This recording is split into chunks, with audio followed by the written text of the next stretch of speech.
chers amis, chers membres du gouvernement, chers collègues. Monsieur le Premier ministre, l'épine dorsale de votre déclaration portait essentiellement sur la devise « Le Sénégal de tous » et « Le Sénégal pour tous ».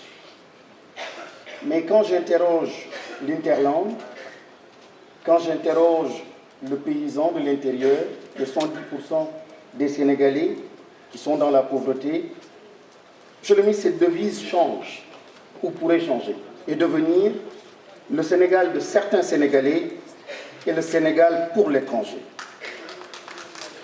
Ils ne voient pas, ces populations, l'impact de ces projets massifs et ces investissements massifs qui ne profitent qu'à Dakar et aux alentours de Dakar. Ils se posent des questions par rapport à la notion de projet structurant.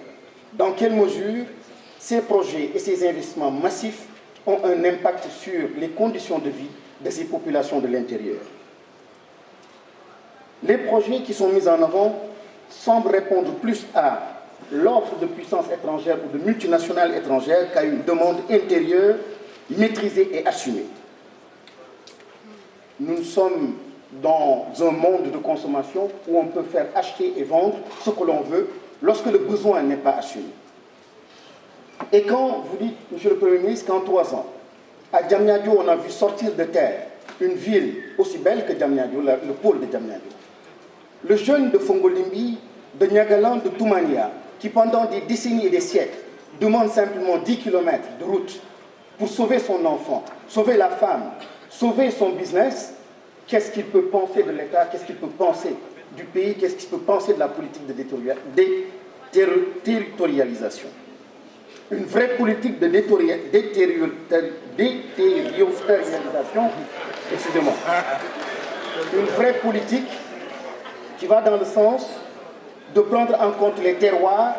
C'est une politique qui a de l'empathie, qui met de l'accent sur la générosité, qui met de l'accent aussi sur une dimension essentielle. C'est comprendre que le jeune de Kédougou, le jeune de la périphérie, le jeune de la Casamance a aujourd'hui les mêmes aspirations qu'un jeune de Paris et un jeune de Dakar. Lorsque la question de la prise en compte de ses besoins n'est mesurée qu'à l'aune des services de base, on se trompe. Aujourd'hui, c'est un jeune qui veut exactement les mêmes services, les mêmes investissements massifs avec beaucoup d'audace. C'est en ce moment qu'on peut parler de véritable détériorisation des politiques publiques de l'État. Néné Ficha, nous avons eu la chance, une belle occasion de rêver. Nous avions là un hôpital qui était structurant.